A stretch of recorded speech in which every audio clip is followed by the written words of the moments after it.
नमस्कार, VCN news के हिंदी समाचारों में आपका स्वागत है। शुक्रवार की रात 28 दिसंबर 2018 के रोज साल के आखिरी दिनों में ग्राम पंचायत थूगांव निपानी में एक दर्दनाक हादसा हुआ।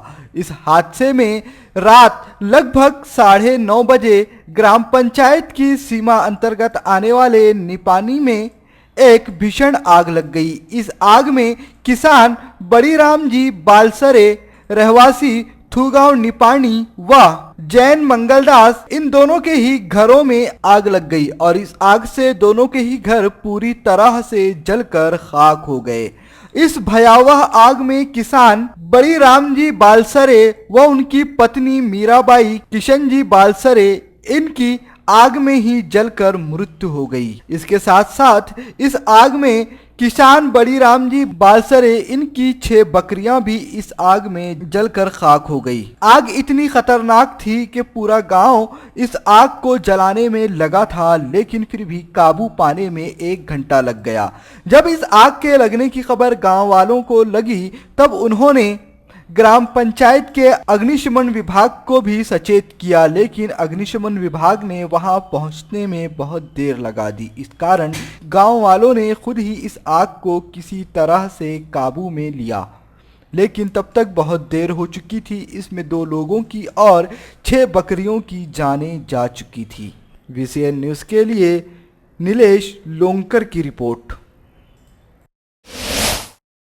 साल 2004 में यूपीए सरकार की सत्ता में वापसी के बाद 2004 से लेकर 2008 तक पूर्व प्रधानमंत्री मनमोहन सिंह के मीडिया सलाहकार रहे संजय बारू द्वारा लिखी गई किताब द एक्सीडेंटल प्राइम मिनिस्टर।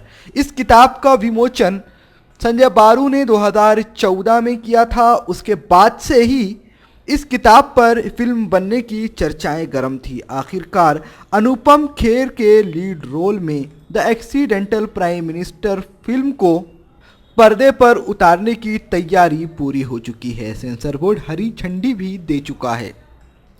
इस फिल्म के कुछ सीन और कुछ शॉट्स को लेकर कांग्रेस पार्टी शुरू से ही आपत्ति दर्ज करवा रही है और इस फिल्म को एक सोची समझी रणनीति के तहत खराब छवि पेश करने की कोशिश भी करार दे रही है। कांग्रेस का कहना है कि संजय बारू की किताब द एक्सीडेंटल प्राइम मिनिस्टर से प्रभावित होकर बनाई गई फिल्म में गलत तथ्य पेश किए जा रहे हैं। इसमें पूर्व प्रधानमंत्री मनमोहन सिंह, यूपीए की चेयरपर्सन सोनिया गांधी, राहुल गांधी व प्रियंका गांधी की गलत छवि लोगों के सामने परोसी जा रही है। इस फिल्म को बैन किया जाना चाहिए।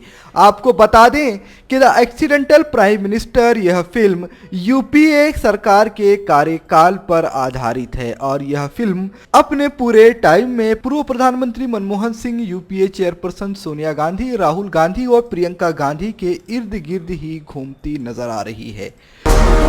देश के विकास के लिए हमको न्यूक्लियर एनर्जी चाहिए। ये पार्टी को एक्सेप्टेबल नहीं है। ये न्यूक्लियर डील की लड़ाई हमारे लिए तो पानीपत की लड़ाई से भी बड़ी थी।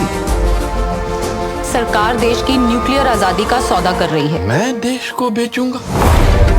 मैं कश्मीर का हल ढूंढना चाहता हूँ। अगर आप पाकिस्तान के साथ शांति का समझौता करेंगे तो नए प्राइम मिनिस्टर क्या करेंगे? पूरी दिल्ली के दरबार में एक ही तो खबर थी कि डॉक्टर साहब को कुर्सी से कब हटाएंगे और कब पार्टी राहुल जी का अभिषेक करेगी। फिल्म का ट्रेलर लॉन्च होने के बाद से ही कांग्रेसियों ने कड़ा विरोध दर्ज करवाया है और आपत्ति यह भी है कि एक व्यावसायिक फिल्म का ट्रेलर भारतीय जनता पार्टी के ट्विटर हैंडल से कैसे लॉन्च किया। इसी बात का विरोध व्यक्त करते हुए अमरावती शहर में NSUI और युवक कांग्रेस के कार्यकर्ताओं ने राजकमल चौक पर अनुपम खेर व भारतीय जनता पार्टी की सरकार के खिलाफ नारेबाजी की। अनुपम खेर की तस्वीरों पर जूते चप्पल बरसाए गए व उन्हें नारों के माध्यम से अपशब्द भी कहे गए।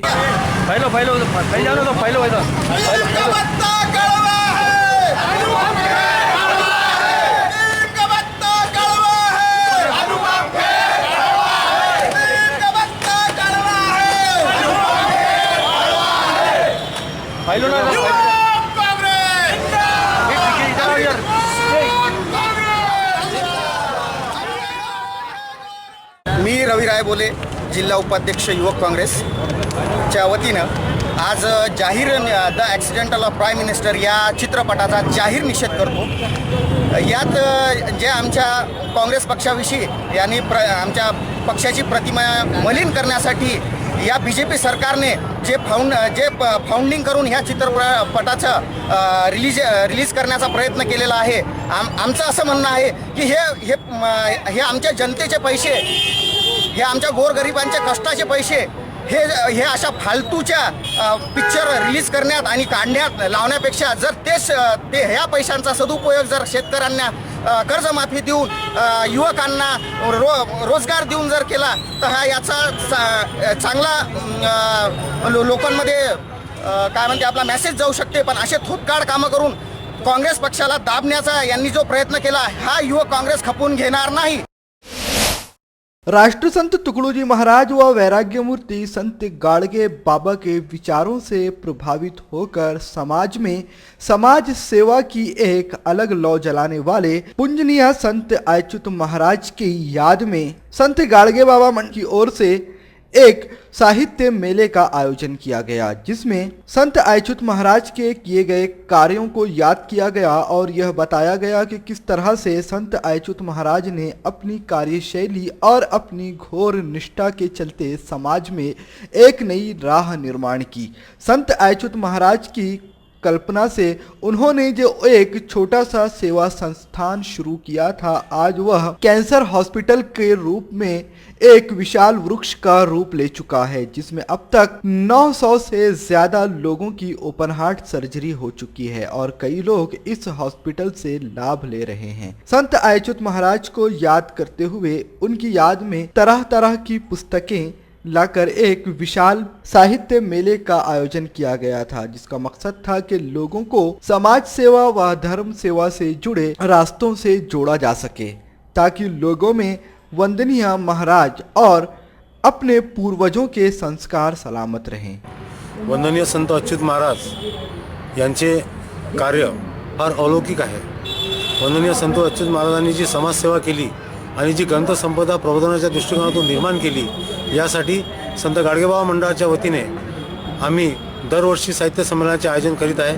मागच्या वर्षी दर्यापूरच्या गाडगेबाबा मंडळाने हे संमेलन अमरावती येथे आयोजित केले होते आणि यावर्षीसुद्धा अमरावतीला हे संमेलन आयोजित होते आहे आणि यामध्ये आम्ही संत गाडगेबाबा अमरावती विद्यापीठाला महाराजांच्या या ग्रंथसंपदेवर डीलिट पदवी प्रदान करावी अशी विनंती केलेली आहे। कांग्रेस सिर्फ एक राजनीतिक पक्ष नहीं बल्कि यह देश के आज़ादी की सूरत और मूरत भी है। भारत देश से जुल्मी राजवट को हटाने के लिए सभी समाज बंधुओं को एक ही झंडे के नीचे लाकर अंग्रेजों की जुल्मी सरकार के खिलाफ लड़ने के लिए 134 वर्ष पुरानी भारतीय राष्ट्रीय कांग्रेस पक्ष की स्थापना की गई थी। कांग्रेस द्वारा चलाए गए तहरीकों के कारण ही देश में जागृति आई और इसी से देश स्वतंत्र हुआ। त्याग और बलिदान की परंपरा वाली कांग्रेस यह केवल पक्ष नहीं, एक विचारधारा है। जिस कांग्रेस पक्ष ने देश को स्वतंत्रता दिलाई है, इस कांग्रेस पक्ष के सिपाही होने का हमें सार्थ अभिमान है।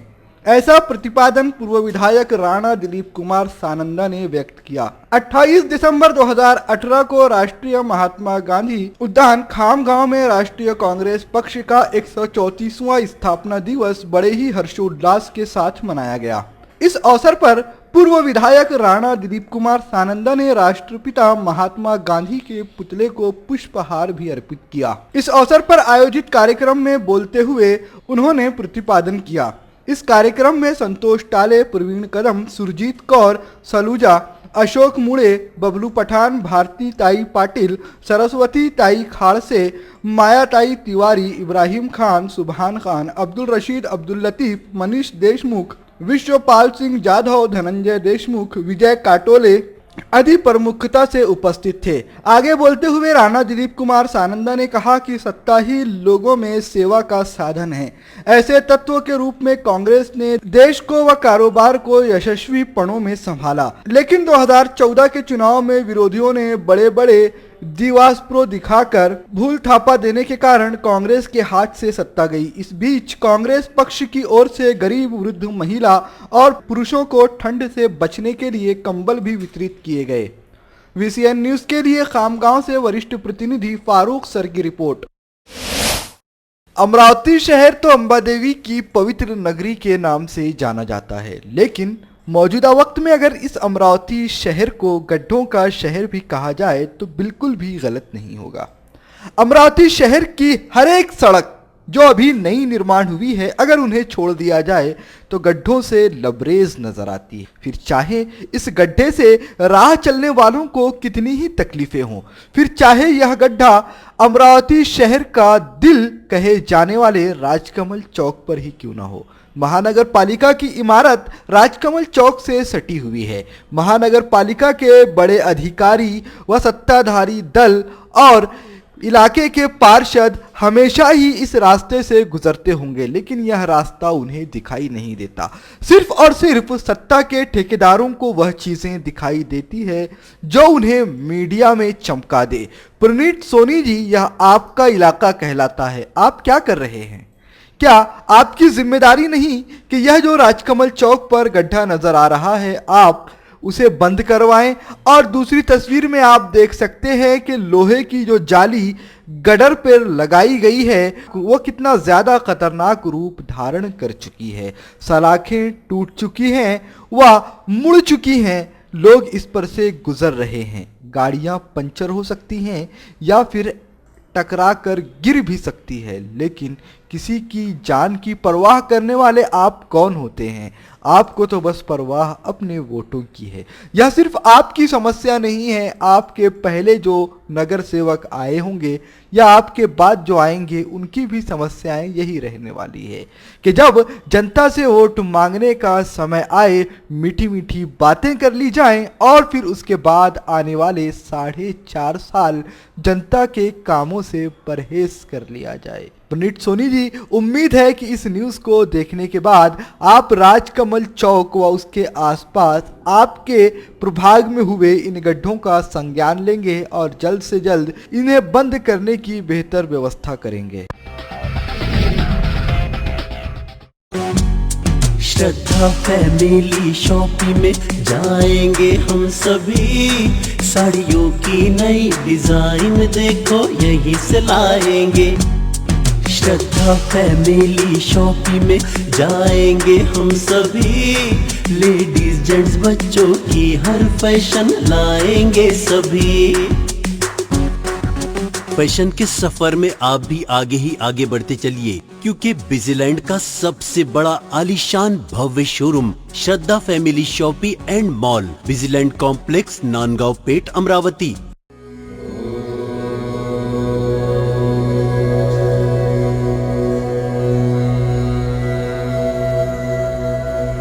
संवाद ज्योतिष एवं आध्यात्मिक अनुसंधान केंद्र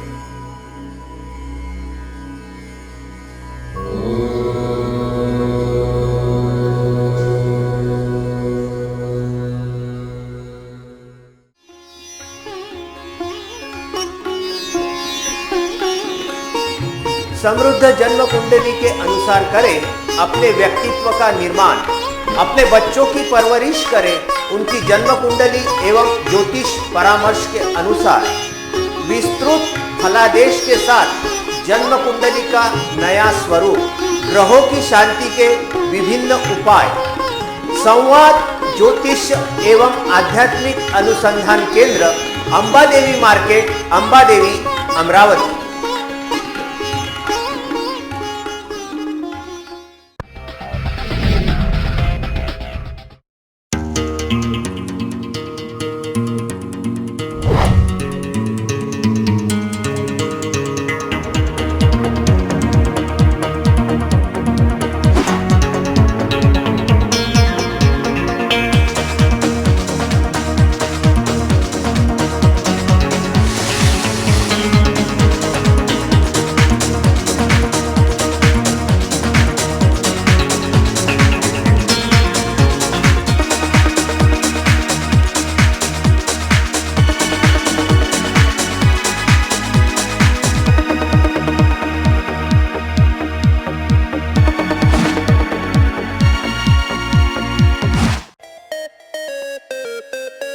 विदर्भ का सबसे बड़ा शोरूम बिजीलैंड में, Aradhana wholesale shopping mall, wholesale rate में रिटेल बिक्री।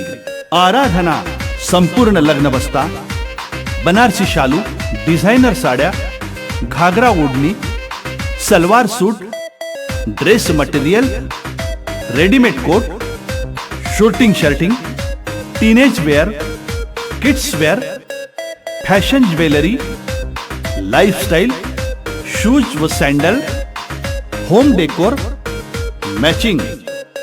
लेन number L2, shop number 43 to 48, Busyland complex, Nandgaon Peth, Amravati. Aradhana wholesale shopping mall, wholesale rate में चिल्लर बिक्री। आराधना। रैगिंग के लिहाज से साल 2018 सबसे खराब रहा। देश भर में इस साल रैगिंग के कुल 1013 मामले दर्ज किए गए।